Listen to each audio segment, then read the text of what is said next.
Hi guys, it's Ray. Um, I don't normally mix my resin on camera. I just don't. Because I feel like everybody knows how to do that. But I've had some questions about it, and I know some people that are struggling. So hopefully this will help. I'm going to mix a big batch so you can see hopefully what I'm talking about. So I'm actually going to mix this full measuring cup. So I'll show you how I do it. I'm going to use Pro Marine for this one. I'm going to start with my part B. I always put my B on the bottom, and I only measure in 1 cup, ever. I don't like the method they tell you to use where you put A in one and B in one, and then scrape them both into a 3rd cup and then scrape it again. I feel like because there's such a viscosity difference in the two, that you're never going to scrape out all of the A like you can the B because it tends to flow better. I've had these jugs warming. It's a little cool in this room, and um, warmer resin mixes better and flows better. So I'm going to fill 500 milliliters of the part B first. Also, if your resin is warmer, you will get fewer bubbles typically. So I know you can't see the side of this cup, but it is on the 500 line. And then I am going to pour my part A directly in top. Again, I put the B on the bottom. It's thinner. The A is going to sink somewhat into the B as I pour it.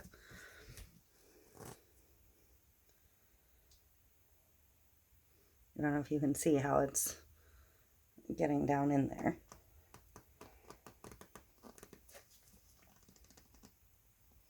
So I am going to fill it full.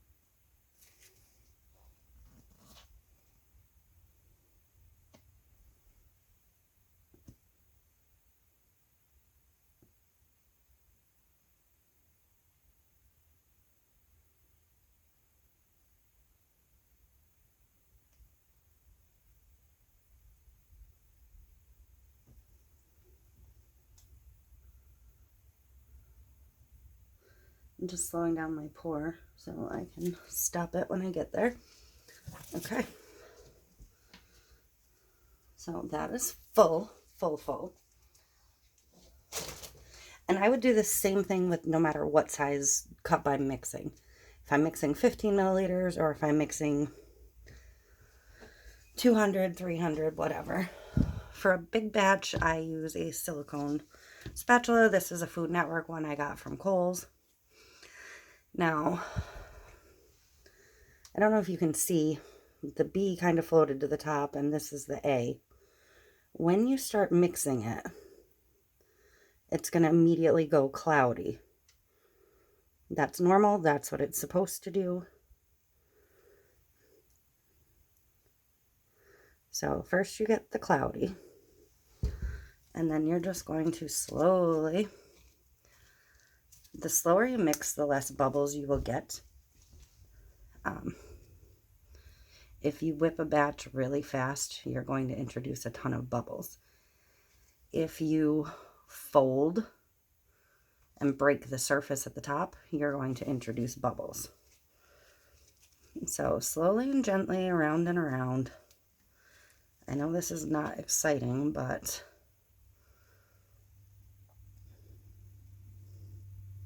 the whole thing will turn milky looking. That's what you want. That means the reaction is starting between the two parts.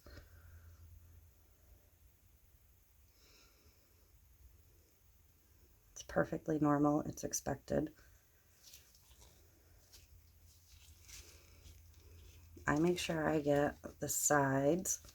I like working with the silicone spatula because it gets really, really well against the sides. I also like that it will fold at the bottom and get the bottom edges all the way around. It is super important that you get all of your edges, your bottom, your sides. Like right now I am You probably can't see it yet because it's still pretty milky, but I am basically scrubbing the bottom of the container with the spatula. I'm gonna grab a white piece of paper real quick. I'm working on top of a silicone mat, but I'm thinking you might be able to see the spatula better over white, but not necessarily the resin. So I don't know if you can see where it's folding along the bottom, but that's getting all of those edges. I'll move that back out of the way. And you can see it's still stringy, but it's starting to clear up. So that is what you are looking for to happen. And it can take a while to mix. I mean, especially a larger batch like this is going to take a bit more time. If I were to pick this up now, though, it's like kind of clumpy, but it's starting to thin out. So I'm just going to keep mixing. My dogs decided to join me. One second.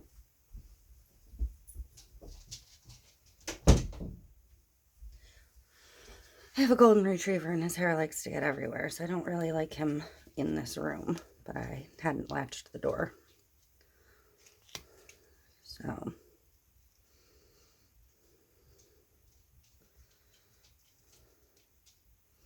and it's starting to clear, starting to clear.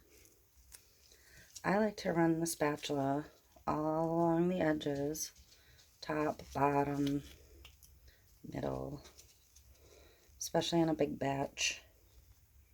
It would be a real shame to waste 1,000 milliliters of resin. I don't normally mix a batch this big.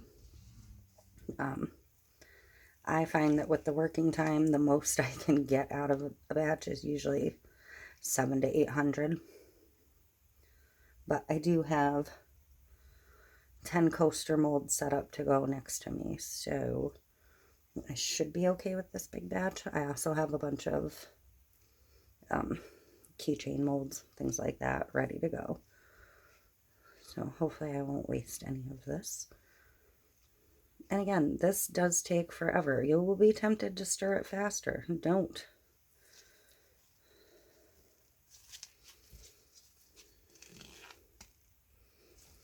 And I kind of tend to notice that my stirring utensil will stick on the sides and not move smoothly before it's well mixed. But once it's well mixed, I don't get that like suction feel to the side. So that's another way that I know I'm getting close. Like I'm sticking here at the bottom still some, whereas I wasn't coming around the sides. So that to me is an indicator that there is probably still some unmixed resin at the bottom. So I'm going to go ahead and go over that. I want to show you something else, but I'm waiting until some of this cloudy goes away so you can actually see the new streaks. You'll want to, once you're getting to this point, scrape your entire stick off on the side of the cup. Get as much of that resin off as you can. If you don't do this, it's one of my hairs. If you do not do this, you will have unmixed resin on your stick that will be depositing bits of unmixed resin.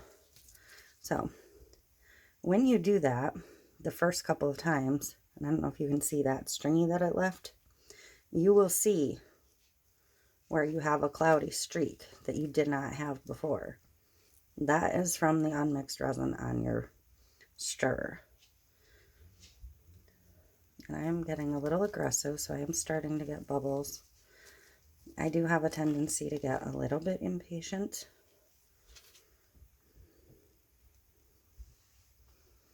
And even though I warmed the resin, the room temperature is somewhat cool, so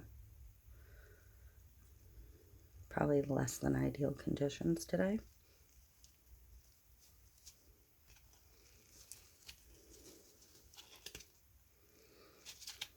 But there's not, it looks like a lot of bubbles, but it's actually really not. They should be fine. And now I can see where it is starting to flow really nicely.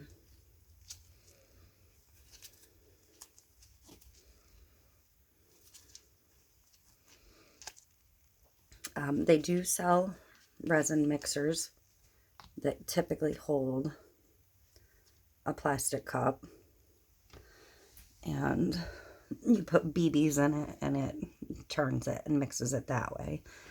I haven't tried one. I don't know that I would. But if you have a hard time mixing, it might be an option for you. But it's still 90% of the problems people have with mixing is not getting their corners, not getting their sides, not fully scraping out of 2 cups like I mentioned.